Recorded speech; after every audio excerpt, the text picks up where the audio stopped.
नमस्कार दोस्तों, मेरा नाम है आलोक। न्यू भारत इलेक्ट्रॉनिक मेरा दुकान का नाम है। ओके दोस्तों, मैं आज एक फ़िलिप्स का अल्ट्रा स्लिम टीवी 21 इंच का फुल फ्लैट लेके आया हूँ, जिसमें स्विचिंग का प्रॉब्लम था और एक अजीब तरह की इसमें ची की आवाज़ आ रही थी। सो मैंने जैसे ही सेट को चेक किया तो ये हमारा पावर ड्रॉप कर रहे थे। सो फ्रेंड्स, मैंने देखा कि इसमें ESD ख़राब है। तो मैंने सोचा कि चलिए हम इसे आप सबों को दिखाएं जो किस प्रकार से ESD ख़राब होते हैं। जैसा कि इसका TV20 शॉर्टिंग है और ये सो फ्रेंड्स, मैंने जब देखा कि हमें सेम ESD ना मिला तो इसमें अल्टरनेट कैसे हम ESD लगाएं। सो मैं आपको इस वीडियो में आपको जानकारी दूंगा कि जैसा कि देख सकते हैं ये ESD दोनों अलग नंबर हैं। सो मैं जूम करके आपको दिखा देता हूँ। देख सकते हैं BSC 2555 है और ये हमारा BSC 38018 है। ओके, आप इसी प्रकार से हमारे चैनल पर बने हैं, बट इनके कोडिंग एक ही है, 15 कुछ है। सो आप देख सकते हैं। सो फ्रेंड्स, आप इसी प्रकार से जब भी कोई अल्टरनेट नंबर आप ESD लगाएं सेट में तो उसे अवश्य कंटिन्यूटी चेक करें। उससे पहले आप लगाने से पहले सबसे पहले तो आप किट के वोल्टेज चेक कर लें, जे क्या कितने वोल्ट से ऑपरेट हो रहे हैं।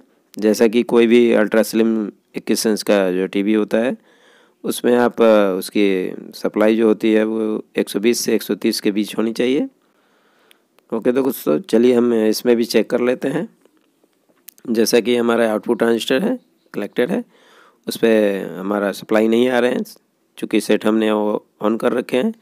ओके दोस्तों, हम PCB को पलट के फिर से चेक कर लेंगे। चूँकि उस पर सप्लाई नहीं आने का रीज़न है क्योंकि मैंने उसका ट्रैक को काट रखा है, क्योंकि सप्लाई जब ड्रॉप कर रहे थे तो मुझे चेक करने में, कंफर्म करने में प्रॉब्लम हो रही थी। ओके दोस्तों, इस प्रकार से देख सकते हैं किस प्रकार से 132 वोल्ट आपको DC शो कर रहे हैं। सो फ्रेंड्स, यहाँ से यहाँ हमने ट्रैक को काट रखे हैं। ओके दोस्तों, इसीलिए हमारा आउटपुट ट्रांजिस्टर पे वोल्टेज शो नहीं किए हैं। सो फ्रेंड्स, चलिए फिर से मैं आपको दिखा दे रहा हूँ किस प्रकार से इसमें 132 से 30 वोल्ट की सप्लाई DC बन रही है। ओके दोस्तों, आप इसी प्रकार से सप्लाई को चेक करने के बाद आप पुनः ESD को आप इंस्टॉल कर सकते हैं। तो कैसे लगाना है सो मैं आपको बता रहा हूँ। सो बने रहें आप हमारे चैनल पे। न्यू भारत इलेक्ट्रॉनिक मेरा दुकान का नाम है। और सो फ्रेंड्स, मैं आपको दिखाता हूँ जो किस प्रकार से ESD को टैली किया जाता है, कंटिन्यूटी। और इस प्रकार से आप लगाएं। आप देख सकते हैं कि दोनों ही ESD में काफ़ी फ़र्क है। ओल्ड वाले बड़ा है और न्यू वाले छोटा है, स्मॉल है। ऐसा इसलिए क्योंकि दोनों का नंबर में चेंजिंग है, बट कंटिन्यूटी हमारा सेम है। सो आप जब भी कोई अल्टरनेट लगाएं नंबर तो आप कंटिन्यूटी सेम चेक करें। आप ESD का किसी भी साइड से 1 2 का नंबरिंग कर सकते हैं, जैसा कि मैंने ये इस साइड से मैंने दिखाया कि 1 2 करके। सो फ्रेंड्स, देख सकते हैं 3 4 5 ये हमारा 6 7 ये हमारा कंटिन्यूटी शो कर रहे हैं, बट 6 7 नहीं। इसी प्रकार से इसमें भी हम चेक कर लेंगे, दूसरे वाले में भी देख सकते हैं। ओके दोस्तों, ये किस प्रकार से नीचे वाले इसके टर्न ओपन शो कर रहे हैं।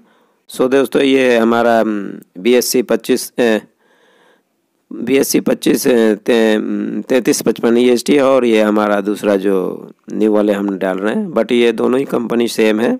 ESD एक ही कंपनी की है बट नंबर अलग अलग है। सो फ्रेंड्स, आप पिन को अच्छी तरह से चेक कर लें ताकि इसमें कुछ इंस्टॉल करते वक्त सोल्डिंग कई बार नहीं होता है, तो उसको आप स्क्रैच कर लें और फिर पुनः उसे आप लगाएं। इसी प्रकार से आप उसे PCB से इंस्टॉल करें। सो फ्रेंड्स, मैंने बताया कि किस प्रकार से जब सेम ESD नंबर ना मिले तो अल्टरनेट कैसे लगाना है। सो आप जब भी लगाएं तो उसका पिन को टैली कर लें, 1 से लेकर जितने भी पिन्स है उसके अंदर सबों को। और हाँ दोस्तों, ESD को इंस्टॉल करते समय आप जब भी सोल्डिंग करने से पहले पेस्ट का उपयोग ज़रूर करें ताकि आपका बेहतर सोल्डिंग मिल सके, उससे आपका सोल्डिंग बेहतर ढंग से हो पाता है। सो फ्रेंड्स, बने रहिए हमारे चैनल पे। मेरा नाम है आलोक, न्यू भारत इलेक्ट्रॉनिक मेरा दुकान का नाम है। ओके दोस्तों, इसी प्रकार के नए नए वीडियो देखने के लिए आप सबों को धन्यवाद। और फ्रेंड्स, आप सबों से अनुरोध है कि आप हमारे चैनल को सब्सक्राइब करें, लाइक करें, शेयर करें और कमेंट्स करें ताकि मैं आप सबों तक नए नए जानकारी आपको दे पाऊँ और बता पाऊँ। सो फ्रेंड्स, इसी प्रकार से आपको जैसा कि मैं दिखा रहा हूँ किस प्रकार से आप EST को इंस्टॉल कर लें। आप इर्द गिर्द सोल्डिंग करके उसके बाद पुनः फिर से आप अच्छी तरीक़े से सोल्डिंग कर लें, जैसा कि मैं आपको दिखा रहा हूँ। ओके फ्रेंड्स, इसी प्रकार से आप हमारे चैनल पर बने रहें और नए नए वीडियो की जानकारी के लिए आप हमारे चैनल को वॉच करें। सो जैसा कि मैंने ये EST को मैंने सोल्डिंग कर लिए हैं। ओके दोस्तों, अब हम इसे पुनः चेक करेंगे। सो इससे पहले दोस्तों, हम सबसे पहले मैंने बताया था कि इसमें ड्राई है तो आप इसे भी सोल्डिंग कर लें, क्योंकि जब भी आप PCB को किसी भी सेट का किट को देखें तो आप उसे पुनः अच्छी तरीक़े से बारीकी से देखने के बाद आप जहाँ भी आपको ड्राई नज़र आए उसे सोल्डिंग कर लें हैं, ताकि इससे आपका फिर से कोई नया प्रॉब्लम ना आ सके। जैसा कि इसके वर्टिकल और हॉरिजॉन्टल सारे पिन्स इसके ये डिफ्लेक्शन वर्क के जो कनेक्शन करने वाले हैं वो आपका ड्राई है, देख सकते हैं। ये हमारा हॉरिजॉन्टल है बूस्टअप के लिए और ठीक है दोस्तों, इसी प्रकार से डिफ्लेक्शन कॉइल का जो जिक है हमने सोल्डिंग कर लिए हैं। चलिए दोस्तों, अब हम आपको बता दें कि EST में किस प्रकार से क्या क्या होते हैं। जैसा कि ये हमारा ये नोड कैप है, हम इसे CRT से इसको कनेक्ट करेंगे और आप जब भी एनोड कैप को लगाएं तो आप अच्छी तरीके से कैप को साफ़ कर लें और फिर पुनः EST के भी सतह को साफ़ कर लें और CRT की भी सतह को साफ़ कर दें और उसके बाद लगाएं। और हाँ दोस्तों, ये कैप लगाते समय आप अक्सर कई टेक्नीशियन गलती करते हैं कि कैप को चिपका देते हैं, ऐसा आप नहीं करें। जैसा कि मैं आपको दिखा रहा हूँ कि ये हमारा ग्रे वाले वायर G2 का वायर है, मैं आपको बता देता हूँ। सो किस प्रकार से किस जगह लगाने हैं। ये हमारे ग्रे वाले वायर हैं जो कि ब्लू PF के बगल में G2 का कनेक्शन होता है, आप इसे वहाँ लगा सकते हैं।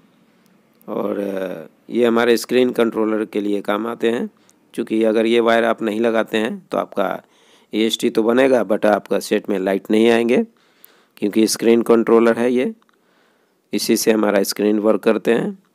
सो दोस्तों, इसी प्रकार से आप इसे सोल्डिंग कर लें अच्छी तरीके से और ध्यान रहे जब भी स्क्रीन का ये आपका G2 का वायर लगेंगे तो जिस जगह बूस्टअप का PF होता है वहीं पे लगाए जाते हैं।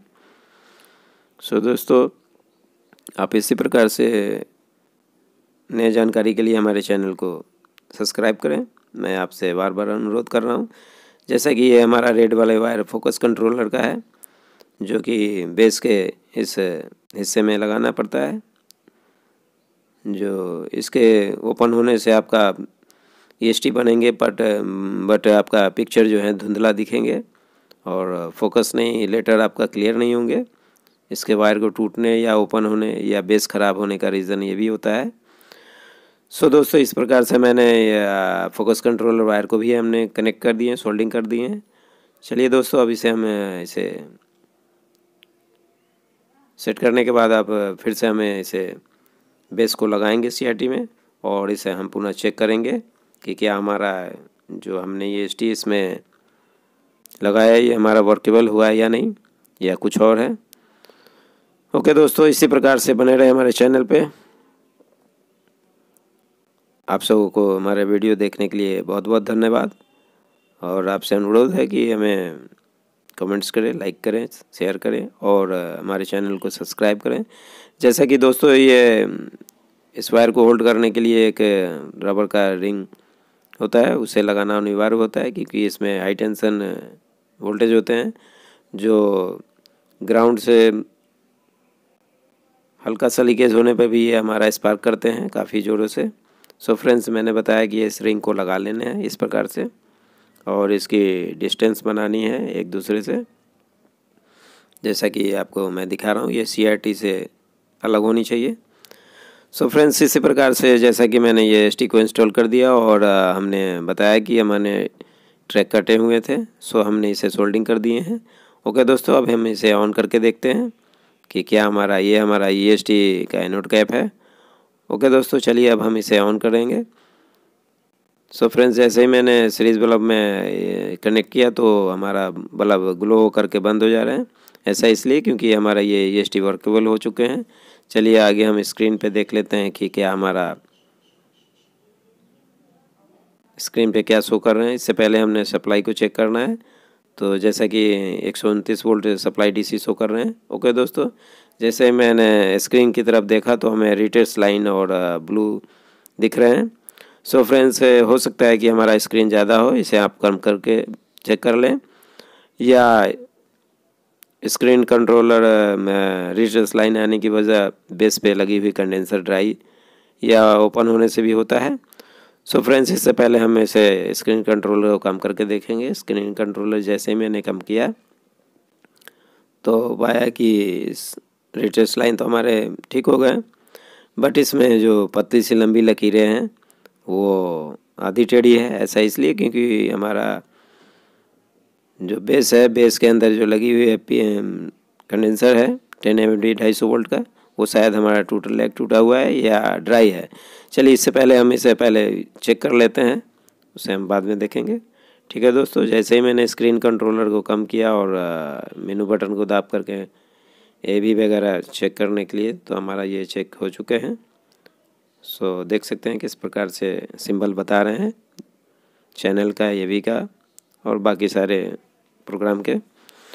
सो फ्रेंड्स, जैसे ये और एक और बात, इसमें हमारा डिफ्लेक्शन डिकोजिंग कॉइल का PTC भी ख़राब है क्योंकि साइड से ग्रीन पैचेज आ रहे हैं। सो आप चेंज कर लें, उसे हमें बताना ज़रूरी मैं नहीं समझ रहा हूँ क्योंकि सभी जानते हैं जो पैच आने पर PTC ख़राब होते हैं। ओके दोस्तों, जैसा मैं बताया कि इसका कंडेंसर ड्राई या लेग टूटे हो सकते हैं, जैसा कि इसमें ड्राई है।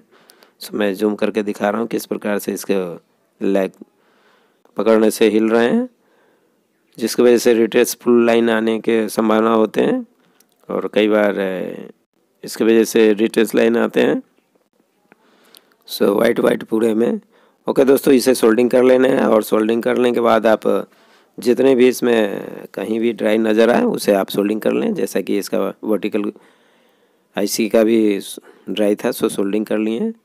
ओके दोस्तों, चलिए आप जैसा कि मैं आपको दिखा रहा हूँ, आप देख सकते हैं किस प्रकार से ये भी आ रहे हैं। ओके दोस्तों, आपको मैं बताया कि PTC को चेंज कर लेना है, आप चेंज कर लीजिएगा क्योंकि पैचिंग है। सो फ्रेंड्स, चलिए हम इसे आप वीडियो चेक कर लेते हैं कि क्या इसमें प्रोग्राम आ भी रहे हैं या नहीं। जैसे कि मैं सेटअप बॉक्स को कनेक्ट किया, सो आप देख पाएंगे। ओके दोस्तों, जैसे ही मैंने ये भी कनेक्ट किया तो हमारा नो सिग्नल का सिग्नल आ रहे हैं। सो फ्रेंड्स, इसी प्रकार से बने रहे मेरे चैनल पे। मेरा नाम है आलोक, न्यू भारत इलेक्ट्रॉनिक मेरा दुकान का नाम है दोस्तों। सो फ्रेंड्स, हमारा फॉल्ट क्लियर हो चुका है। ओके दोस्तों, फिर मिलते हैं हम आपसे नेक्स्ट वीडियो में। तब तक के लिए जय हिंद दोस्तों, जय भारत, टेक केयर। धन्यवाद आप सबों को हमारा वीडियो देखने के लिए। जय हिंद दोस्तों, जय भारत। मिलते हैं फिर नेक्स्ट वीडियो में।